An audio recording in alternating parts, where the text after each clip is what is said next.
Essa técnica, né, de investigação, a meditação analítica,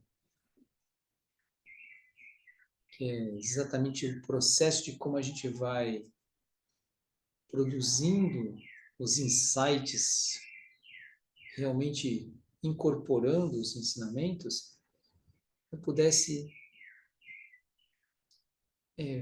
primeira parte da técnica é pensar. A palavra pensar, aí a gente vamos encher o significado dessa palavra. Não usa o significado que você já tem. Dentro da técnica, esse pensar significa eu compreendi intelectualmente o que é o primeiro elo, assimilei, faz sentido, não faz sentido, né? Então eu ouvi aquilo, analisei pela cognição aquilo, não, ok, tá? Agora, contemplar significa eu ouvi algum exemplo, né? Ou do cubo, ou da coisa, e agora? Eu consigo, a partir da minha experiência, olhar outro exemplo? Se eu entendi, já ouvi outros exemplos, eu consigo ver alguma coisa da minha própria experiência e encontrar exemplos? Aí isso é o contemplar. Aí veja, aí eu começo a utilizar aquela forma, aquela compreensão para mim olhar. Eu estou tomando uma base. Eu estou mudando a base da minha mente, eu estou olhando assim. Então, eu estou um exemplo que eu tenho, eu começo é como uma vela que eu começo a acender outras velas. E eu falo assim, não, aqui também, aqui também. Aí eu olho o quadro.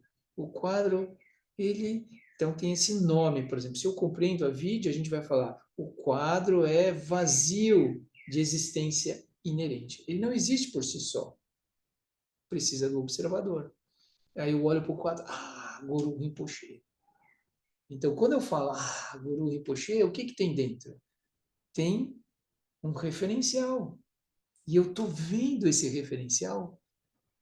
Ou seja, eu já estudei, já pratiquei, já recitei várias vezes a prece. Eu já tenho um olhar para Guru Rinpoche. Eu estudei a prece, eu sei o significado, tal. Então eu olho, sim, ele representa a minha verdadeira natureza. Então, tudo isso está por trás. E aí a pessoa olha, o que é aquilo, né? Meio feio, né? Não gostei. Tem um tridente, né? O que é aquilo? Né? Esses budistas são meio estranhos, né? Então aí, por quê? Porque a pessoa está usando outro referencial e a gente não se dá conta. Aí tá. Então eu começo a me dar. Aí eu começo, o quadro surge para o observador. É uma experiência de quadro. Como tem a experiência do sino, tem a experiência do cubo, com qualquer coisa. E aí, então eu estou neutralizando a vídeo quando eu ponho experiência de. Porque eu não estou dando mais solidez. E é assim. Aí a gente vai. É muito interessante a análise. Porque aí você pega um livro. Tudo bem, posso nem saber ler, mas é um livro. Tá bom, vocês vejam. A gente é muito arrogante. Porque se a traça vier aqui, ela tem um outro olhar para ela. É casa, é comida, é outra coisa. Né? Mas não, a gente. Não, é um livro, é claro que é um livro. Qual o teu problema? Né? Não está vendo? Então a gente não percebe. Então a gente começa a ter exemplos. É uma experiência de livro, com qualquer coisa. E aí eu vou começando a olhar. Mas eu preciso olhar com os meus próprios olhos. Então a meditação analítica é essa. Eu olho e encontro exemplos. Quanto mais exemplos, mais eu estabilizo a compreensão. Então eu faço isso. Sento, equilibro minha energia, estou calmo, não estou fixado a nada. Aí eu lembro, primeiro a vidya. Aí eu, a vidya, perda da visão. Aí tem o exemplo do cubo, tem isso e aquilo. Aí eu lembro um pouco, eu posso até ler um texto, mas aí eu vou ler, e eu tenho algum exemplo de avidya? meu. Então, eu vou olhando. Eu olho como fora, mas ele não é fora, é inseparável. Olha como eu estou construindo. Né? Então eu estou mudando de onde eu vejo. Antes eu olhava de uma forma automática, agora eu coloco um pouquinho mais de lucidez. Tem uma clareza. Mas aí é interessante, a terceira parte da técnica é repousar. É como se eu voltasse para a chamata pura, onde eu voltasse para uma estabilidade. Então, cada vez que eu olho o processo cognitivo, entendo aquilo, né? Olho para os exemplos e repouso. São 3 etapas essa técnica, né, da meditação. Então, é como um método de investigação. Eu olho, posso ler, faz parte do processo cognitivo ler. Eu leio sobre o tema, mas aí depois eu paro, fecho aquilo. Que exemplos? Que outros exemplos eu tenho? Quando eu olho assim, eu falo assim, ó, para esse exemplo aqui, por exemplo, aí traz a dúvida, né? Ó, esse exemplo aqui não funciona. Tem alguma coisa aqui que não é, né? Considera isso aqui é realmente objetivo, isso aqui é real. Traz. Vamos ver se, sob análise, aquilo, se eu encontrar algum exemplo, eu falo, não, isso aqui realmente é sólido. É, isso aí, isso não tem jeito. Então, a gente vai olhar se tem experiência do objeto, observador, a criação da paisagem sutil da mente. Aí eu começo a olhar que aquilo faz sentido. Mas a nossa experiência direta não é essa. E aí a gente olha de novo, cara, mas entendi, mas na real não é assim sempre. Não, mas é. Mas a gente duvida, porque está tão arraigado na nossa mente um hábito delusivo de acreditar naquilo que simplesmente a gente nem se dá conta. Então, por isso a gente precisa da meditação analítica. Aí a gente começa a bater o olho e ver sempre aquela experiência. Então, pensar, contemplar e repousar. Aí eu vou para o segundo elo, sanskara. Aí eu novamente entendo o que é sanskara. Aí eu encontro exemplos. Né? Aí o centro medito começa a vir um monte de coisa e tal. Aí tem algumas coisas que eu tenho mais peso, tem outras coisas que é indiferente, tem coisas que eu tenho aversão, tem coisas que eu gosto, tem coisas que eu não gosto, tem coisas que tanto faz. E aquilo vem e passa, mas eu estou vendo todas aquelas energias. Assim. Aí, de repente, surge alguma coisa que me derruba. Aí, aí eu já sei que tem um terceiro elo, um vigiando, uma separação. Então, assim, a gente vai caminhando. Aí vou fazer esse processo com cada um dos elos.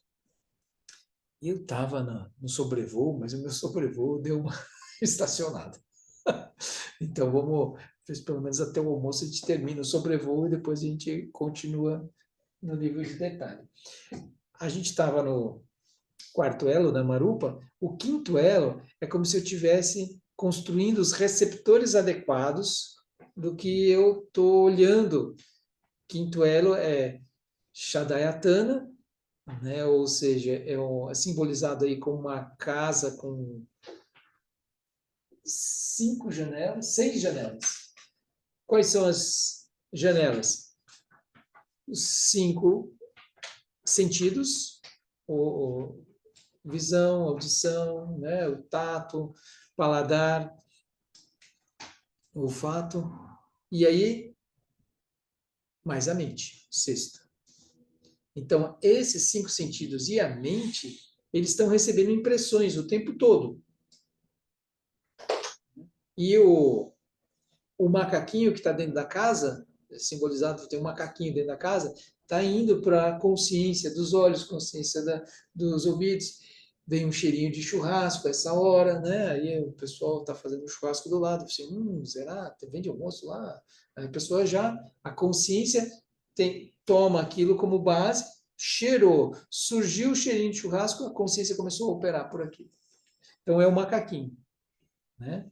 Aí ela já imanta esse cheirinho. Então, se fosse vegetariano, de acordo com a paisagem, ai, que coisa horrível, sacrificando animais, né? E aí seria um olhar, né? O Alaya Vijnana é outro. Se é um bom carnívoro, Acho que vou lá na hora do almoço, né? Então aí a pessoa, veja, muda a paisagem, o cheiro é o mesmo, né?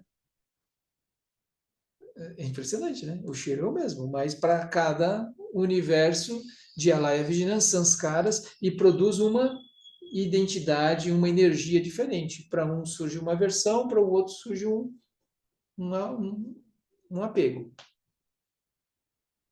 Não está no cheiro, mas pro ô, cara, vamos lá, deixa disso.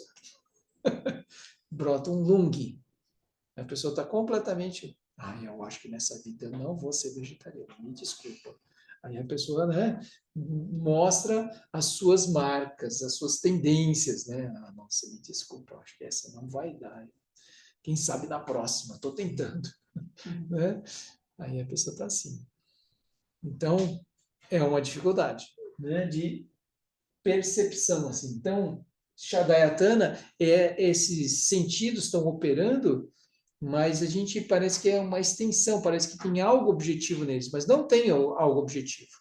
E aí, o sexto elo é o contato, simbolizado por um casal fazendo não sei o que ali, né? Ou às vezes com uma criança também é simbolizado, está escrito ali, com a criança, a mãe amamentando uma criança, que é o contato.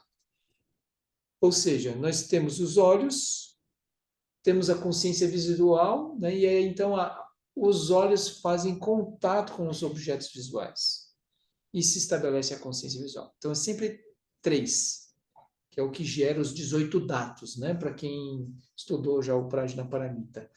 Então, aí o som com os ouvidos e aí a gente faz a consciência auditiva.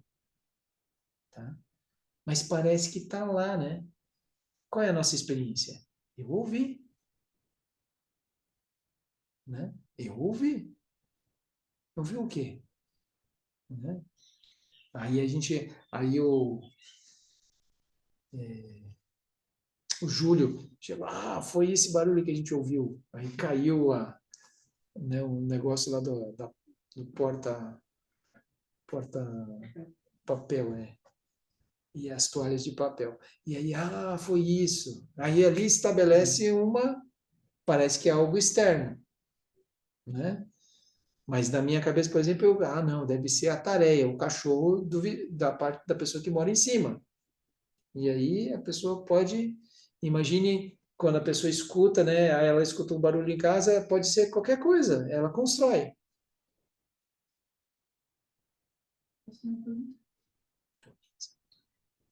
No quinto elo, então, os sentidos e mais a mente.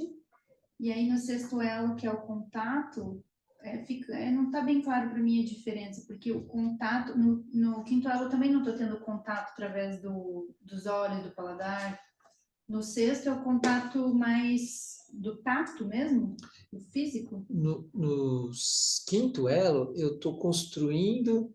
O Lama usa esse exemplo dos instrumentos de medida. É como se um cientista construísse os aparelhos para ele entrar em contato com o mundo externo. Entende? Então, é como se eu construísse o corpo mesmo. Então, às vezes é simbolizado como a própria construção do nosso corpo. Ali a gente começa a ter um corpo. E no sexto seria a operação. A operação. Exatamente. Só que aí a gente dá uma solidez enorme para isso.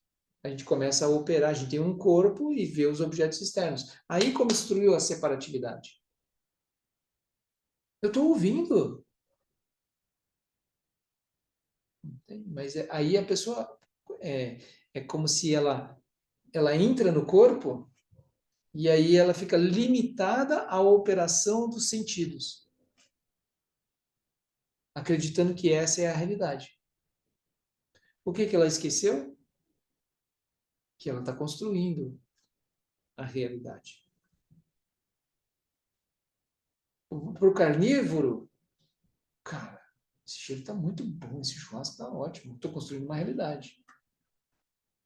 Aí o vegetariano, mais seres sendo sacrificados. Isso é uma matança desnecessária. O cheiro é o mesmo.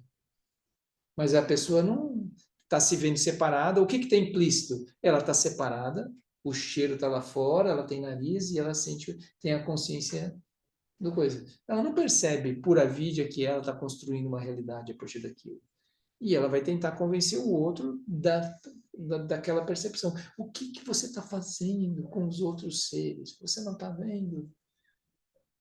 E quem está certo?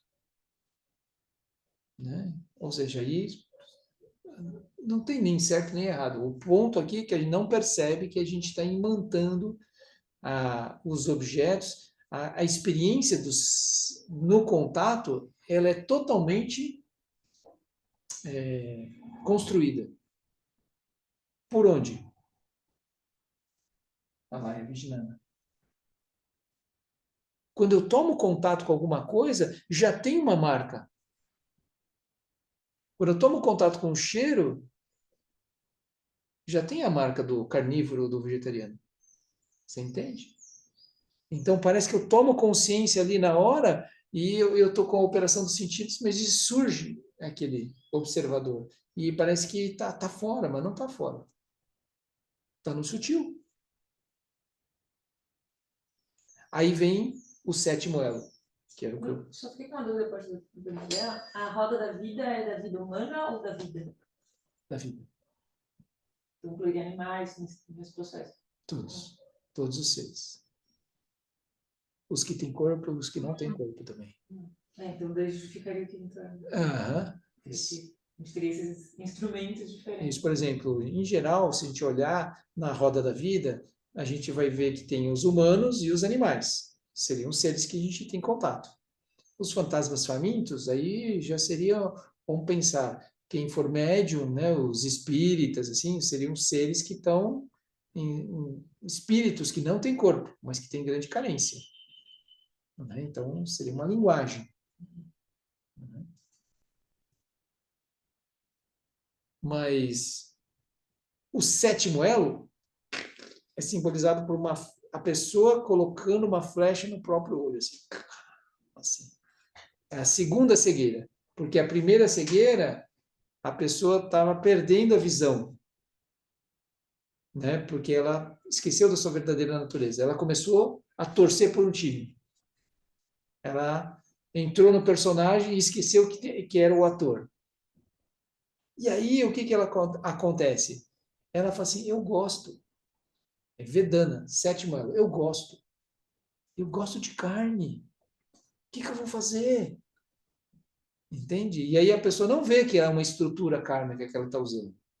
Eu sou contra as pessoas que comem carne. A pessoa também não está vendo que ela... Quem que é certo? Nós não estamos entrando no mérito.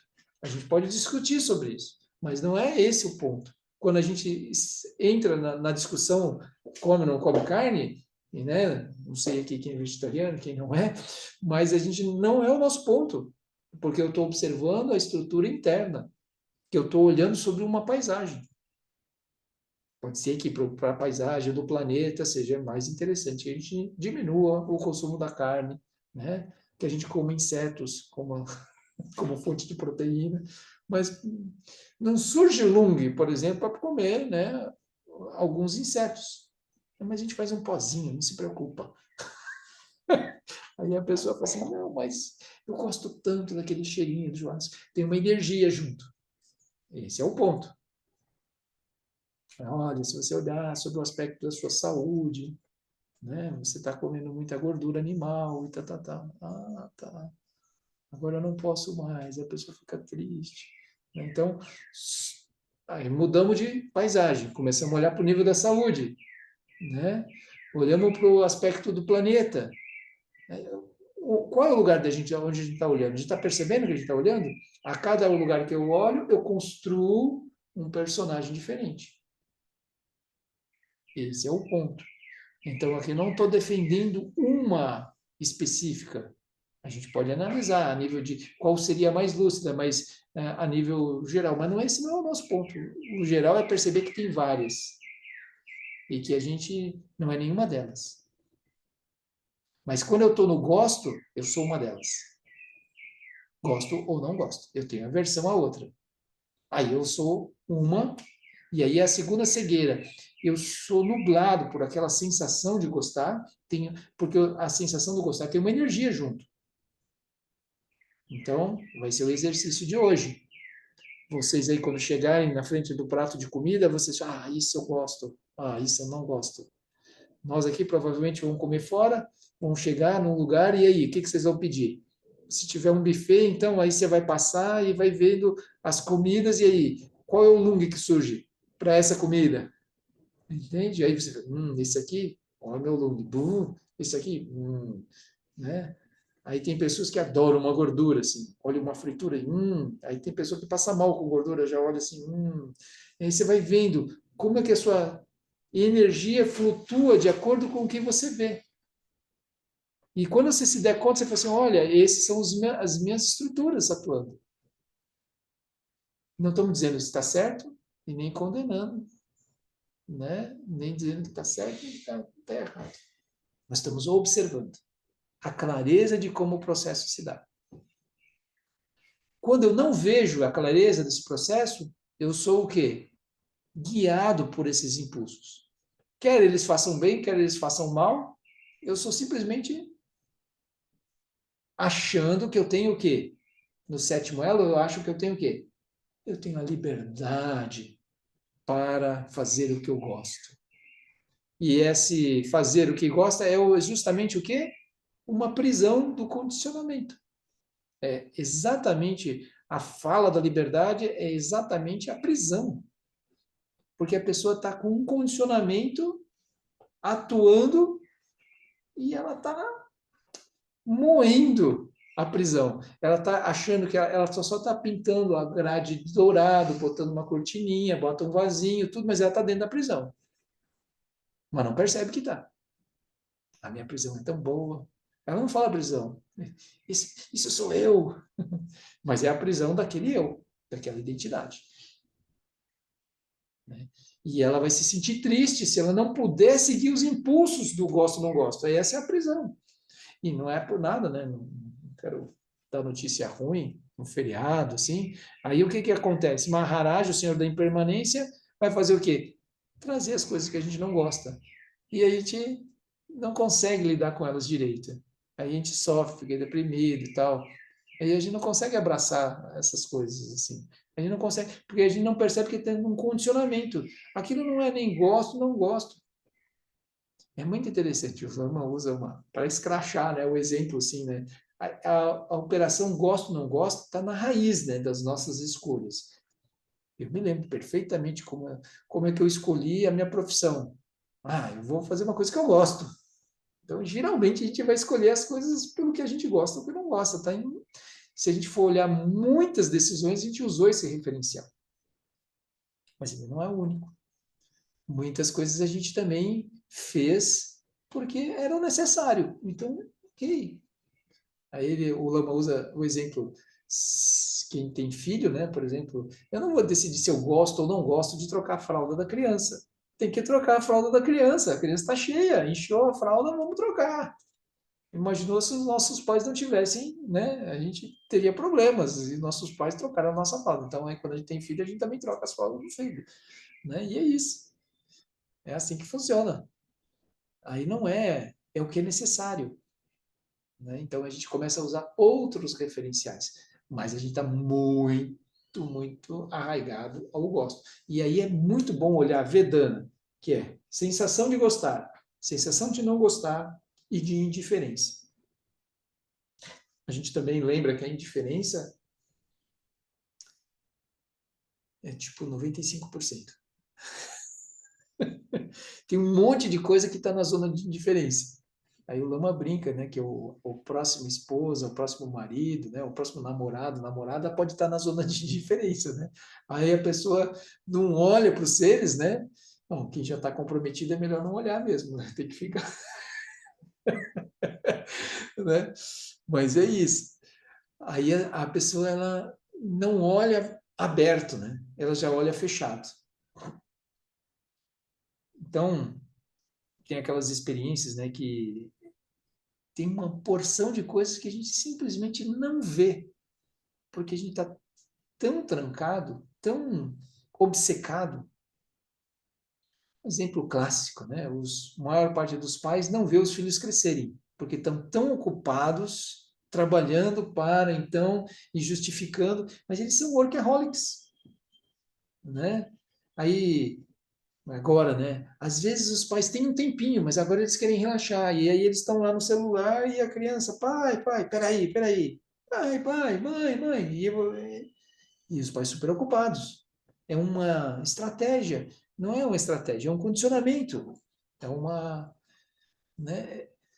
É como se a pessoa ela acostuma, né, a trabalhar, aí vamos tirar férias. A pessoa não vê sentido nas férias. Ela está lá no meio da praia, aí o olhar dela lá, tá tomando uma cervejinha, depois ela já olha para o cara vendendo coco. Quantos cocos será que ele vende? Né? Ele já está planejando. Será que eu fico rico vendendo coco? Eu poderia fazer uma distribuidora de coco e tá. A pessoa, ela não consegue, entende? É um software, é uma forma de operação da mente. Aí daqui a pouco a pessoa está. Então ela fica assim meio fora, ela não se sente com energia. Não, ela se sente energia quando ela está trabalhando. Aquelas férias ela não sabe bem, aquilo é de vez em quando, eu não sei nem como é que eu faço isso direito, né? E tal. Ela fica ali, o tempo passa e está tudo bem, assim. Enche um pouco a cara, né? Dorme e a vida segue, né? Aí depois ela volta a trabalhar, assim, agora estou renovado, com as energias renovadas. É um pouco assim. Mas sétimo elo é a segunda cegueira, é uma dificuldade. A partir do sétimo elo fica tudo muito claro. A gente começa a planejar as coisas, né? O oitavo elo é o planejamento, né? É o desejo. E aí, se eu tenho muito firme o que eu gosto, o que eu não gosto, e tem uma grande parte de questão na diferença, eu quero planejar para repetir as experiências que eu gosto, que é o que a gente está fazendo o tempo todo, né? São os nossos desejos. E eu tenho certo, né, cuidado de evitar as coisas que eu não gosto. Esse é o nosso planejamento. É simbolizado por uma pessoa na mesa do bar planejando. Cara, eu gosto muito de tomar cerveja. Vamos fazer cerveja? Então aí a pessoa começa a planejar. Vamos abrir uma cervejaria. Tal. Aí eu gosto muito de dar aula. Então vamos montar uma escola. Aí junta com o outro. Não, vamos montar uma escola. Tá, aí está planejando. Tal. Aí tem as experiências de sucesso. Porque conforme o planejamento foi acontecendo, aí a pessoa foi andando, teve as experiências de sucesso e aí ela começa a ter apego sobre aquilo. Então o apego é o passo seguinte. Né? Se deu certo, aí eu crio um certo apego. Então, é simbolizado por uma árvore, onde a pessoa está colhendo os frutos. Então, lembra, do sexto para trás, tudo muito sutil. Do sétimo começou a ficar claro. Não, eu gosto. Mas o gosto está onde? É uma estrutura. Eu percebi que é uma estrutura?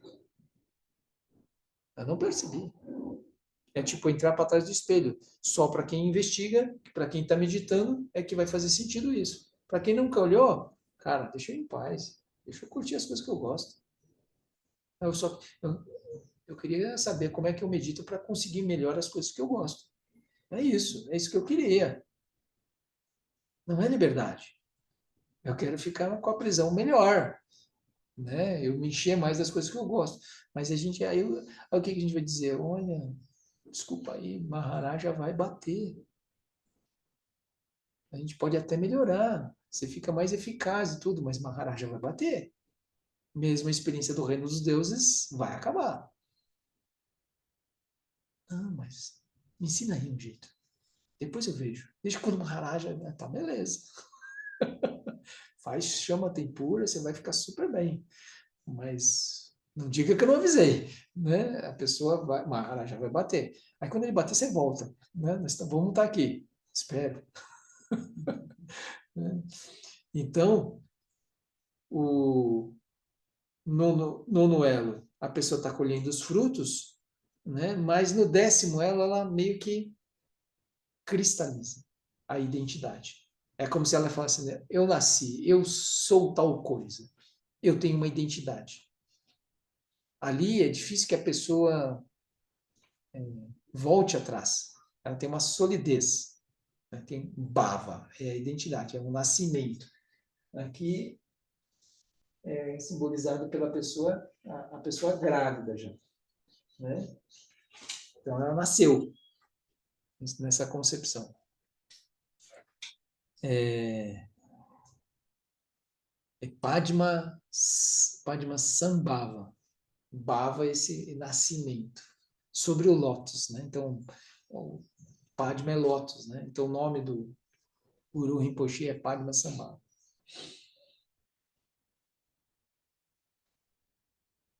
O Lama simboliza esse 10º elo como um cartão de visita, né? Onde a gente já diz, eu sou isso. Tenho uma identidade. Eu sou um arquiteto, eu sou uma coisa. Então, a gente simboliza. E aí, está muito claro que a identidade ela está equilibrando as coisas. Então, um arquiteto faz casa, né? Um engenheiro constrói as casas, o outro faz os planos, né? E assim, eu vou, como eu planejei, né? Eu gostei, planejei, tive experiência de sucesso, eu sou tal coisa, agora eu continuo fazendo. Mas a gente já cansou de fazer, mas a gente continua fazendo. Né? E a gente continua fazendo, porque eu era isso mesmo, né? Então agora eu sou isso, né? Agora, mas eu estou meio cansado de ser isso. Mas aí eu vou morrer, né? É muito interessante, né? Então, Eu sou ou eu estou? isso seria muito melhor, né? Eu estou, né? Mas a pessoa, ela, não, eu sou tal coisa. É como se a pessoa fosse casada há muito tempo, né? Eu sou casado. Não, é ruim essa relação, estou brigando, né? Tudo, mas eu sou casado. A pessoa não quer morrer. Aí eu me lembro um psicólogo falando para mim, né, que a pessoa assim, mas e o que eu vou ser, né, se eu não for casado com essa pessoa, né? Assim, aí ela estava curtindo uma fossa porque separou, né? Aí eu falei, mas quanto tempo? O psicólogo perguntou, mas quanto tempo você ficou junto? 12 anos. Foi bastante tempo, que bom, né? Foi bom, foi uma boa relação, as coisas não duram para sempre. Aí né? Ou seja, dando um outro nascimento. Foi uma experiência, teve um início, meio e fim. Algumas experiências vão durar a vida toda, ok, né? A gente vai, mas um vai morrer em algum dia, a gente vai morrer. E aí, ok, vai terminar o relacionamento. É assim que funciona. Pode durar uma vida toda, pode durar 10 anos, mas pode durar aquela vida, né? Mas a pessoa, ela, quando ela está fixada, ela, aquela estrutura, ela se acredita aquilo, mesmo que seja ruim, ela continua, porque ela se acha aquilo, né? Então, e se a gente falar, sugerir para a pessoa, mas então, por que você não faz outra coisa, né? É como se aí você encontra a pessoa e ela reclama da vida. Porque minha vida tá ruim, tem isso, tem aquilo, tem aquilo outro. Aí, então, mas você não quer mudar? Não, eu quero. Mas eu não posso por causa disso, porque minha vida tá ruim, tá ruim, tá ruim, tá ruim. Mas você não quer mudar? Não, eu quero, mas eu não posso por causa disso. A pessoa não consegue ver outra coisa, porque ela realmente está naquele papel, naquela identidade. É como se não fosse outra possível identidade. E assim, mesmo que às vezes a pessoa se fixa tanto, e aí é que vem o sofrimento, né? Vamos supor, eu trabalho num emprego, é ruim, eu não gosto daquilo, mas é o que o meu sustento, mas aí eu sou mandado embora. Ou a empresa fale. E aí a pessoa é obrigada a fazer outra coisa, mas tem pessoas que não conseguem superar. Elas meio entram em depressão, porque aquilo é tão forte na pessoa e ela nunca se viu de outra forma que ela não é capaz de se dar um outro nascimento. Então, as circunstâncias da vida é o 11º elo, jet. A pessoa está equilibrando, está equilibrando, está equilibrando aquela identidade. Mas aí, em algum momento, o Maharaja vai bater. São os pratos. O Lama diz, simbolizando como os pratos. O 11º elo é como pratos. Você está equilibrando, equilibrando, equilibrando, equilibrando, e daqui a pouco o prato cai. Mas se eu estou tão fixado naquela identidade, eu morro junto. Então, Jana Marana, dissolução e morte. E aí, gente, acabou. Jana Marana é o 12º elo, dissolução e morte. Então, resolveu, acabou tudo. Não, não acabou. Por quê? Porque eu vou manter a vidya, eu vou manter os mesmos marcas mentais, porque eu não trabalhei nenhuma lucidez. Aí, daqui a pouco, se eu morrer fisicamente, eu vou renascer e vou procurar as mesmas coisas. E as bolhas? Mesmas bolhas. E daqui a pouco eu vou reinsetar o mesmo tipo de sofrimento. Por isso que é chamado de eterna roda de samsara, a eterna roda de renascimentos no mesmo sofrimento. Se a gente não exercer lucidez, então é como se a gente tivesse sempre o mesmo emprego, ou sempre tivesse o mesmo relacionamento, ou a gente vai repetindo. E na próxima vida, a pessoa vai fazer a mesma coisa. Seja a vida psicológica, né? Então a pessoa tem uma experiência ruim no trabalho, aí ela vai e se demite. Porque meu chefe era isso, meus colegas eram isso, aí ela encontra um emprego melhor. Sim. Primeiro mês, dourado. Segundo mês, mais ou menos. Terceiro mês, pá, o chefe pega no meu pé. Pá, os colegas são os traíra. Pá.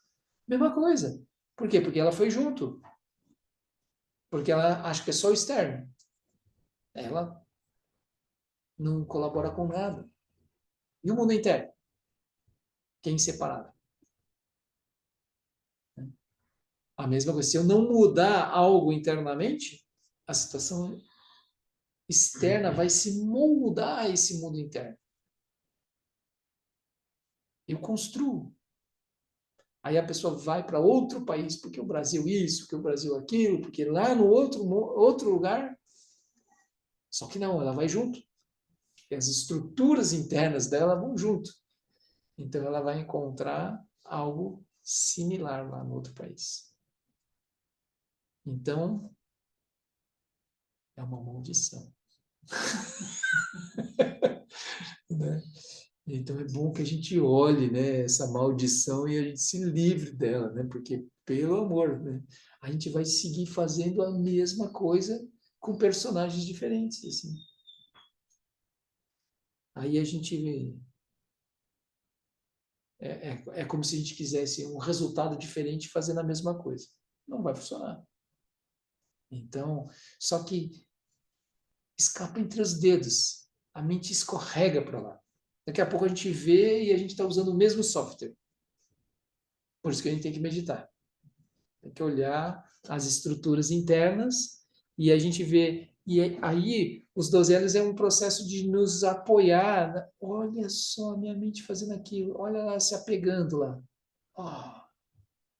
Aí eu começo a me dar conta do que a minha mente está fazendo. Quando eu consigo me dar conta do que, pela análise, né? A gente precisa estudar um pouquinho melhor esses outros elos ainda, usar exemplos melhores. Aí eu vou me dar conta pela pensar, contemplar e repousar e ver como que eu estou fazendo aquilo. Quando eu flagro aquilo, eu já estou em outro lugar. Como assim? É porque eu não estou dentro da bolha. Porque se eu estiver dentro da bolha, eu simplesmente só estou fazendo aquilo, como a gente já sempre faz, que é a nossa operação automática. Como agora a gente vai comer, e eu vou pegar as coisas que eu gosto e as coisas que eu não gosto eu vou deixar para lá. Não estou observando, só quero comer. Né? Aí a pessoa está no processo automático. Mas então não quer dizer que eu tenho que estar cuidando o tempo todo. Não é isso. É um processo de clareza, de observar os processos automáticos, e aí então a gente investiga. Então, os 12 elos é uma operação muito completa, que a gente terminou com a experiência de sofrimento. Aí, de tarde, a gente fala, ok, e se eu já estou sofrendo? Eu te entendi tudo, mas olha, tem uma coisa que está doendo muito. Então, aí a gente começa, a partir do 12º elo, fazer essa análise. Eu estou sofrendo. Isso aí que você falou é tudo legal, mas agora não dá para mim pensar assim, eu só estou sofrendo. Então, tá bom. Aí a gente usa essa análise. Que, na verdade, tem uma conexão muito forte, né, dos 12 elos com as 4 novas verdades. Aqui a gente está vendo em detalhe como que nós construímos o sofrimento, que é a segunda nova verdade. É como se eu tivesse com uma lente de aumento só na segunda nova verdade. Como é que eu construo o sofrimento? O que é uma boa notícia. Se o sofrimento é construído, ele pode ser dissolvido. Não é algo inerente. Então, esse é um.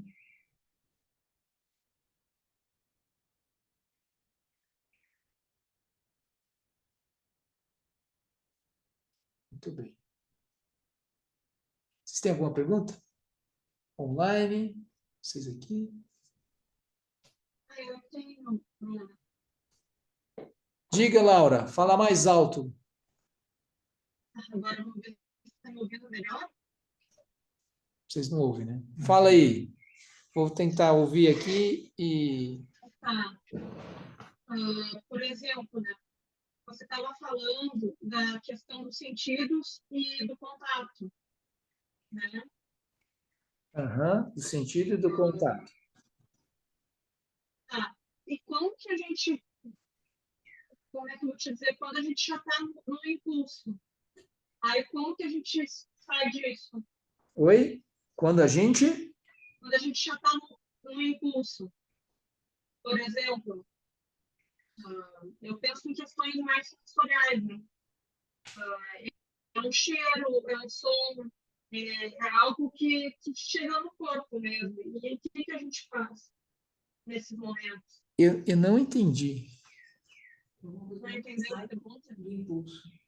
Você está falando num microfone ou. Não, Fala mais perto do microfone. eu vou descrever a pergunta. Eu vou descrever. Se eu escrever, eu acho que é melhor. Tá, me Eu vou escreve, escrever. porque Arruma isso. algumas palavras não Eu ficam acho que a claras. internet. A É, internet, eu vou escrever. tá bom. Me escreve aí na hora no almoço no WhatsApp, tá bom? Manda um áudio no WhatsApp. Pode mandar um áudio no WhatsApp. Você não precisa escrever. Isso. Obrigada. Vou te mandar. Ok. O que são as imagens, Bruno, do 11 e do 12? Tem aquela imagem do Carlos tinha que ver também. Né? Um esqueleto, né? São símbolos da impermanência aqui, ó. Os caras dançando, assim, são todos símbolos da impermanência. Cadê o 11 e 12? Duelo. Ah, duelo, 11 e 12. O, é a, a criança, né, saindo, né, bem no parto da criança, né? Que mas o Lama usa essa imagem dos equilibristas, né? E ali é uma pessoa arrastando um cadáver. Tem, às vezes, a pessoa carregando o cadáver ali está puxando um cadáver, que é a Jana Marana, Dissolução e Morte, onde tudo desabou. Você estava equilibrando, aí aquilo desaba de vez. Entende? Então, você começou com um processo lá de nem me dei conta, aí tenho as marcas, aí começo a favorecer certas marcas, aí eu busco no externo, e aí eu construo um corpo, aí eu começo a fazer contato, e aí eu tenho gosto, não gosto. Planejo, tenho sucesso, né? Crio um apego a isso, tenho uma identidade formada e estou fazendo isso o tempo todo. E aí dá ruim. porque a gente está sob o poder da impermanência, aí vai desabar. Mas, dito isso, não acaba aí. A gente preserva os 3 primeiros elos. A vidya, a gente está operando por avidya, continua com as mesmas estruturas, então a gente vai repetir as mesmas coisas, a gente vai escolher as mesmas coisas. Aí a gente olha para aquela pessoa assim e fala, mas por que ela escolheu? Ela era casada com um sujeito, ela foi casar com um outro muito parecido. Que será que acontece, né? Que a pessoa... Mas não é? Aí a gente olha essas histórias assim e fala assim, nossa, mas isso aí de uma coisa vai fazer outra, mas... E a gente olha para a pessoa e fala assim, como que você, onde que ela não viu? O não viu é a vidya. A pessoa não percebe, ela não se dá conta. A gente não se dá conta. Mas agora não é porque a gente fala assim, agora eu estou vendo, vou falar para a pessoa vai enxergar. Não, a gente também não está vendo as nossas estruturas. É muito mais fácil falar dos outros, né? Aí a gente é craque. Agora, olhar as nossas estruturas, como que a gente opera, é que é o ponto. Mas a gente continua depois do almoço. Vamos combinar aqui. Peraí, deixa eu botar aqui. Ó.